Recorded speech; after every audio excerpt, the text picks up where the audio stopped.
Hey, it's Benji Cole, son of Al Cole from CBS Radio and host of People of Distinction, the talk that gives an in-depth view of some of the most dynamic, intelligent, and successful people on the planet.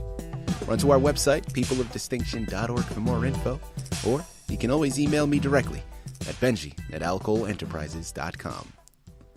And on the line with us today, we have April Frances Federico. We'll be discussing her wonderful poetry book, The Disappearing Act, Journey of How a Poetess Grew Up Within a Matter of 5 Years. Available for purchase through Amazon as well as barnesandnoble.com. But guys, listen, even though you can't purchase the book here, you're really going to want to check out April's blog so you can gather more information on everything she has in store. And that's theaprildiaries.blog. There, as I said, you'll find more information about her. You'll find more information about the blog that she keeps up, and hopefully be able to get this in addition to her poetry book and really develop a closer relationship with April herself. So one more time, that's theaprildiaries.blog. And I will say that April was brought to our network, People of Distinction, today by some of the best movers in the business. AuthorFlex Media Publishing. So if you have a book that you'd like moved, make sure you're doing yourself a favor and you're contacting AuthorFlex. You can find out more information on them at AuthorFlexMedia.com. So without further ado, let's jump right in because April is the expert. She's written the book, she's pulling from her experience, and she's going to be able to articulate everything much better than I ever could. April, first and foremost, welcome to People of Distinction, and thank you so much for being a guest. How are you? Thank you so much for having me. I'm doing so wonderful. How are you? I am very well. Thank you very much for asking, and it truly is a pleasure. And I meant everything that I said. I mean, the words of wisdom that we're going to be able to receive from you, and yeah, listen, we may not be able to relate to everything that you discuss, but I promise we're going to be able to take so much and add it into our day-to-day lives and really learn and grow and develop because of that. So this is truly a treat for myself, as I know it's going to be for my listening audience. So April, thank you very much again for being a guest with us. And before we go into the book, let's hold off slightly. April, start by telling our listening audience a little bit more about yourself and your background, please. Sure. So to start off, it's weird being on the other side of an interview because I am a journalist and and as well as I am, I am self-proclaimed social content guru, and by that I mean I love using social media, and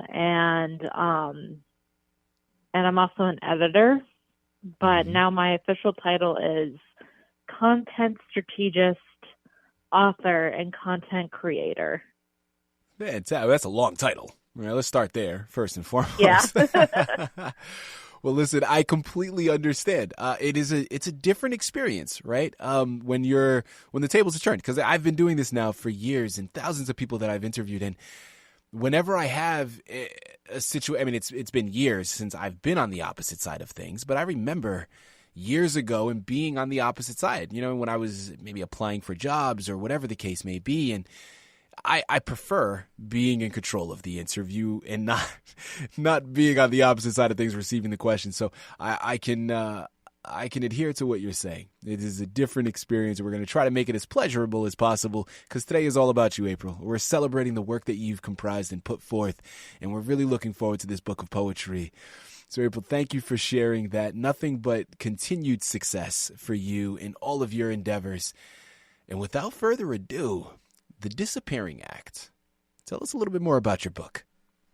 Sure. So it's funny when I look back on 2020 when I wrote this book, and then 5 years before that, in 2015, I had graduated from high school. And since then, I had my first serious relationship in college. And then I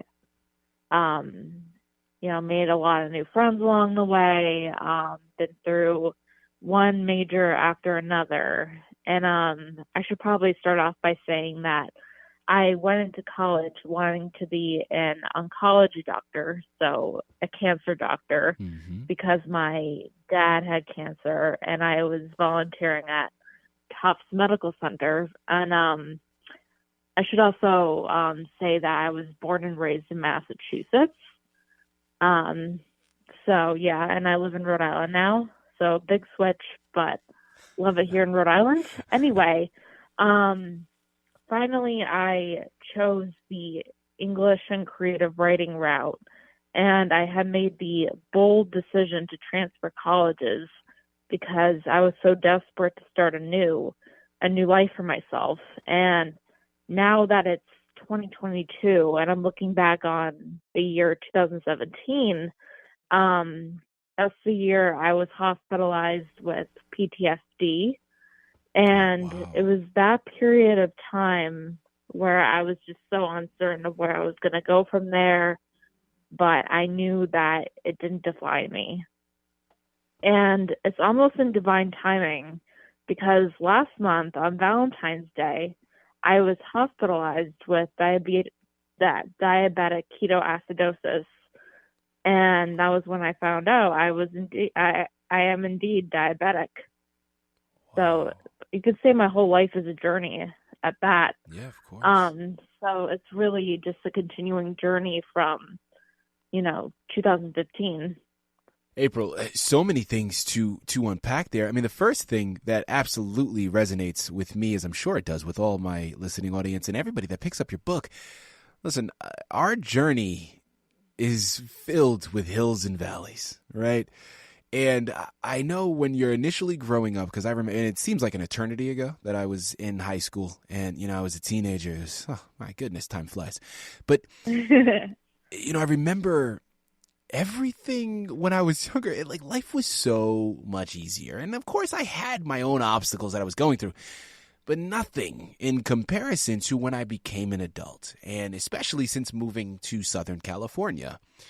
And so life's journey is constantly filled with hills and valleys and filled with so much adversity. And when you get to a certain point in your life, you just kind of start to understand that and you're able to roll with the punches, but by no means does it ever cease. I think you just start to get better at how to interpret the obstacles in front and really how to roll with those punches, right? And know what to expect and know how to deal with the brunt, the force of the things hitting you. So I completely understand where you're coming from. And, April, I'm going to take a quick second to really commend you on what you've done here, because I think so much of where the power in your book lies is, again, as I stated when we first started this interview, your poetry may have derived from personal experiences. But what you've been able to do, because it very easily could have just stayed a personal thing that you utilized for yourself, and it was a cathartic experience for you to go through. And that in and of itself would have been so valuable to you.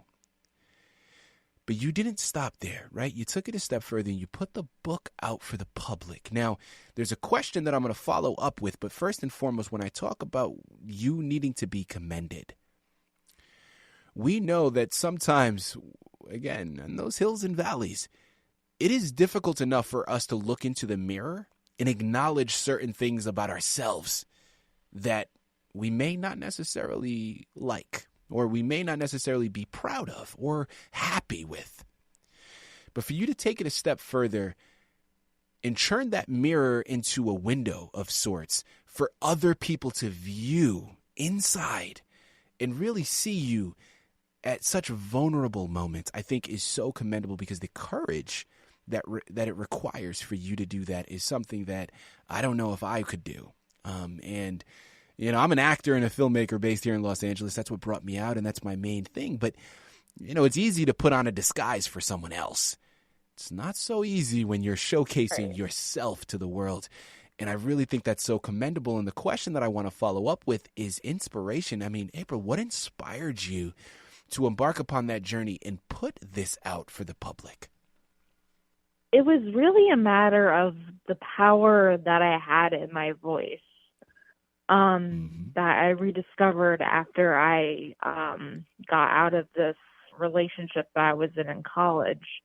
And And I mean, my personal philosophy is that you can, stand in the mirror long enough. And this is kind of a quote from High School Musical too, but, so judge me, but, you could stand in the mirror long enough to check the damage that will always be left behind you. But that's the quote right there. But to me, I took that damage and I turned to a metaphorical window, and I basically call it the defenestration of all that I once was, but am not anymore. Absolutely beautiful. April, sticking with the concept of inspiration, but diverting it slightly with regards to poetry, were you someone that always loved poetry growing up? Were there certain poets that inspired you? Where does that love for poetry come from? Because we know from your description, creative writing was something that you were interested in. But where does poetry fit into all of this? Yeah, that's so funny that you asked that, because I've been writing since I could pick up a pen, so ballpark that's like 8 years old. And I would always ask my mom to buy me journals from those Scholastic book orders that you would get in school. I remember those. And yeah, good times. And I think that poetry actually came to me in 5th grade when we had a poetry unit. And I just remember my elementary school teachers in general saying, April loves to write. And in fact, my 2nd grade teacher actually used that as an example for one of our spelling words, which I think was the word write. And anyway, in 5th grade, I picked up one of our textbooks, and one of our literature textbooks, and I completely fell in love with Maya Angelou's I Love the Look of Words. Mm-hmm. Yeah, I remember that poem distinctively.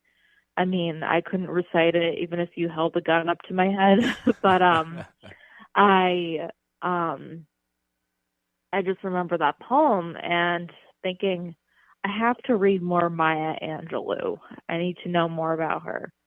And this only inspired me to not only research inspiration, but also to write more. And it wasn't until, I think it was high school, that I got often discouraged by teachers for, not having proper grammar, or just not having the voice that they wanted to, read in essays and so forth. But the fact of the matter is, I have a unique voice, and we all do, and you shouldn't be afraid to, use it. And I mean, regardless of what people think. Mm-hmm. And because in reality, it's your story, it's your perspective. Absolutely. No matter if you're writing an essay, no matter if you're writing a blog post like I do on a semi-daily basis, and or even in poetry, because poetry is made to stand on its own, and you shouldn't really have to explain yourself. Again, here on the line with April Frances Federico. We're discussing her wonderful poetry book, The Disappearing Act, available for purchase through Amazon, barnesandnoble.com, but make sure you're checking out her blog, theaprildiaries.blog. April, next question that I'd love to go into, and listen, my listening audience is going to get very upset with me if I don't hurry up and ask, okay? So let's just move right in this direction. So we know that this is a poetry book, right? So it's of course a collection of poems that you have written over the years. Well, April, if you have one readily available, we would love to hear it. Sure. Yeah, so one I have up right now is called Anniversaries, and this is one of the first poems I've written when I was at Roger Williams University for my undergraduate degree. Okay, so here it goes. Anniversaries. Funny when you start to think about, and I blame it on Mercury's retrograding, the anniversaries I no longer wish to celebrate. And I blame it on Mercury's retrograding. People and events of our past just come again. I no longer wish to celebrate the 10 days I couldn't even go outside. People and events of our past just come again. To play, to laugh, to rejoice in making our lives utterly miserable. The 10 days I couldn't even go outside can't even compare to those who became cancer-free. To play, to laugh, to rejoice in making our lives utterly miserable is unfortunately what we live for, but they can't even compare to those who became cancer-free on this time last year or whatever. Is unfortunately what we live for, but they can't take away the happiness and joy. I got to know my best friend on this time last year, whatever. Funny when it sometimes doesn't even faze you anymore, but it can't take away the happiness and the joy. I got to know my best friend that sizzling summer day in July in Gettysburg. Funny when it sometimes doesn't even faze you anymore, but it still somewhat haunts me. That sizzling summer day in July in Gettysburg, also where the story of us began, it still somewhat haunts me, just like high school. Also, where the story of us began, it was also the deterioration, just like high school. I've graduated beyond that at this point in time.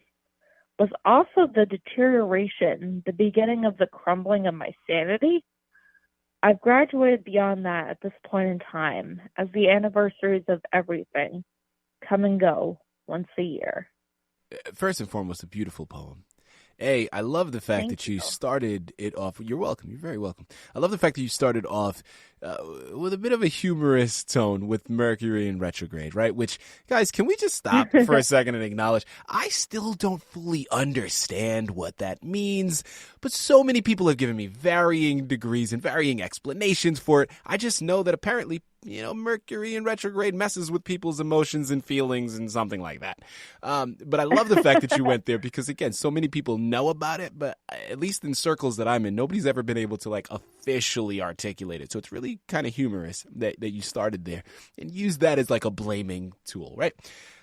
But also, guys, just anniversaries, and you eventually got into it, but at first you're just talking about anniversaries, and listen, sometimes they're great, sometimes they're fun, sometimes they're annoying, and the people that are around, and because it wasn't specified in terms of exactly what type of anniversary we were talking about, it left it open-ended. Now, again, I know you ultimately got there, but so many of the things that you were saying resonate because, again, when you had left it open-ended that way, it forces us to think about anniversaries that we've gone through, whether it's a friendship anniversary or, you're celebrating an anniversary for a relative or your particular anniversary with a significant other. It forces you to then go through your Rolodex of memories and think about your anniversaries that you've been a part of. And I love that because, again, guys, as I stated when we first started the interview, you may not be able to relate to every single thing that she says, but I promise you, you've been through an anniversary. Again, whether it's a significant other, a friendship, family member, it doesn't matter. I promise you, you can all relate to something with regards to that, and then it brings you down memory lane. And because of that, the bridge is now formulated. So there's so much value there, whether it's positive, whether it's negative, it causes you to reflect. So wonderfully well put. April, I'm curious with this next question here. What would you say was a highlight for you in either writing this book or the journey, whether it's through writing the poems over the years, getting the book published? Talk to our listening audience about either what surprised you or what was one of the highlights for you in this entire process. I definitely have to say one of the highlights is getting to say that, I'm a current master's student, and I already had like 2 books out at that point. And just to be able to say even that is an accomplishment all on its own. And Absolutely. the truth is, other people don't get to define your success. There's so many ways to define it, but the truth is we all have our own.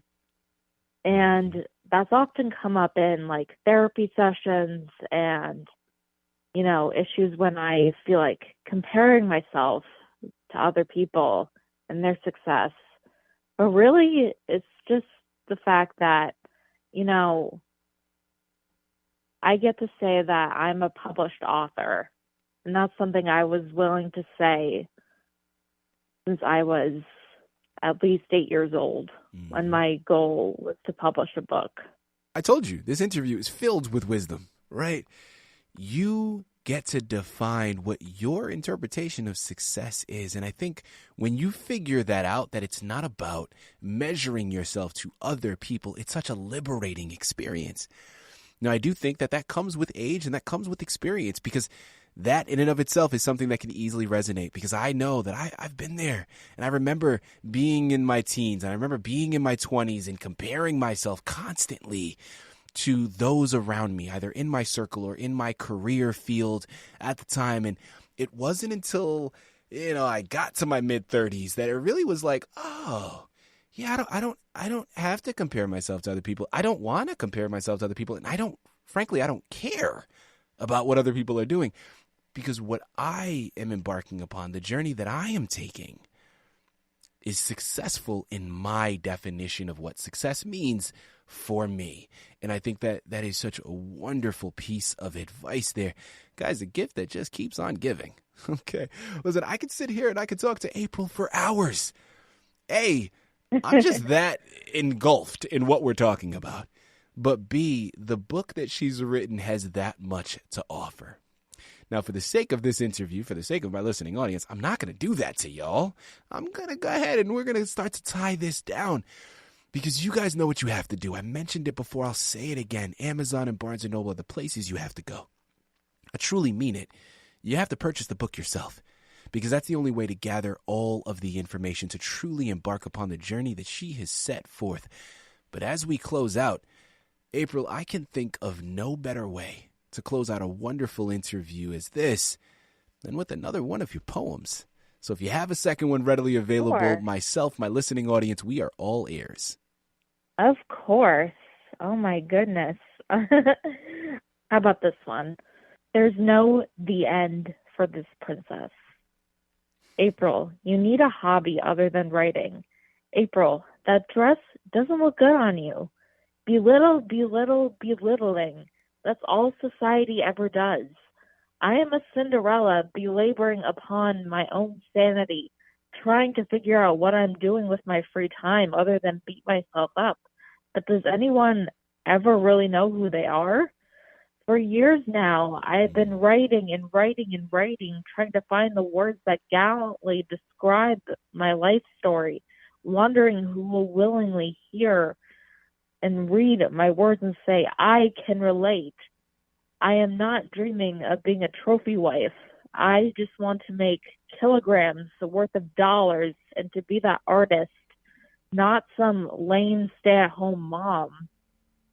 I only want to be a mother to a puppy. No kids for me. Oh, but at the same time, I want my fairy tale husband, but not someone who primarily wants sex, but someone who treats me like the queen, upgraded from the princess my dad always referred to me as when I was a small little mermaid, who didn't, to this day, want a the end, but to actually go to school, studying under the umbrella of journalism, creative writing, and publishing. Very ambitious indeed on my part, as I'm already on my way to living in New York, as I walk across that stage, thanking God I didn't have to memorize xenon, radon, and all that crap that I thought was so elegant my junior year of high school, yammering away about what I thought my future would look like at Harvard with zero thought of what the crystal ball would realistically display. I love it. Listen, again, filled with so many points that we've all been there. I feel like with each new chapter in your life that you go through, you start to redefine yourself. Will you ever get to the point where you truly know, who you are? I don't know. That's very subjective, and that's tough to answer, because I think there's moments where you feel like you do, and then something happens where it completely throws you off, and you're back to square one. And as I said, with each transition in life, at least in my experience, I am vastly different from the person that I was when I was a teenager. And again, with each chapter, there's been new developments, and I've constantly shaped and developed myself into the person that I am today. But is this ultimately going to be the person that I am at 50? I don't know. I guess we'll just have to wait and see. That's really interesting, and I love the fact that you chose that to close out on, because, again, it gets back to what we were discussing.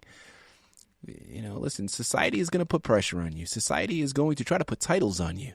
At the end of the day, it's your life. It's your journey that you're traveling on, and you get to define it. I love the fact that you ended there. Guys, listen, if this interview hasn't moved you, pinch yourself. I don't know what's going on, okay? Amazon, BarnesandNoble.com are the places you have to go. The AprilDiaries.blog is her blog to gather more information on what she has going on. And The Disappearing Act is the title you have to pick up by April Frances Federico. You surely would not be disappointed. Make sure you're heading on over there. You're picking up copies, a wonderful book to have on your shelf any given day, but especially given what we've all gone through, and an even better gift for you to get for someone else. So make sure you're doing yourself a favor and you're heading on over there and picking up your copies today. April, this has been an absolute pleasure, such an honor. Thank you once again for being a guest with us today on People of Distinction. Thank you so much.